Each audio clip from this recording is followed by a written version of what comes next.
Aujourd'hui, j'aimerais me prononcer sur cette question des terres qui ne cessent de créer des bruits au niveau de la Côte d'Ivoire. Nous avons suivi des débats sur les chaînes télé hautes. Des agents du ministère sont venus, ils répondent, la chefferie et tout.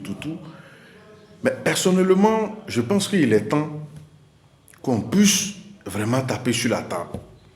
C'est vrai, le ministère peut avoir des failles. Mais le premier responsable de ce problème, ce sont nos parents.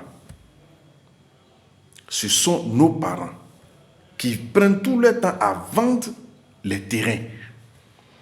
La terre n'est pas une marchandise. Il est important qu'on puisse se dire la vérité.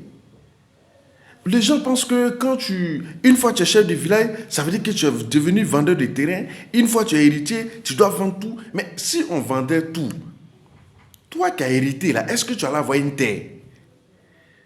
Si on vendait tout, le chef qui t'a précédé là, est-ce que tu allais avoir une terre où tu vas devenir chef? Il faut qu'on puisse se dire la vérité. Les premiers responsables, ce sont nos parents qui prennent tout le temps à vendre des terres. Vous vendez des terres aux gens.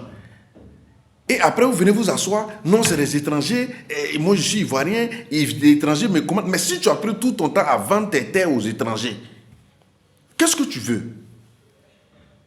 Il faut qu'on puisse se dire la vérité. Il faut que les gens cessent de voir la terre comme une marchandise. Il faut que ça cesse.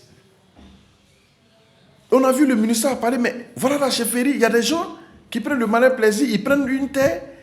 Jean, je suis héritier, tu vends la même parcelle à 10 personnes parce que tu veux te faire de l'argent. Et quand on parle, tu te jettes, c'est rentré. Non, il y a le registre des chefferies et tout. Et souvent même, il y a des attestations villageoises où les chefs qui sont décédés depuis 1900, là, c'est les signatures qui se retrouvent sur certaines attestations villageoises de 2025-2024. Est-ce que c'est le ministère qui a fait ça? Je ne prends pas la défense du ministère, mais la plupart, 90% des erreurs, ça vient des chefferies et des parents. Le ministère est là pour des formalités administratives.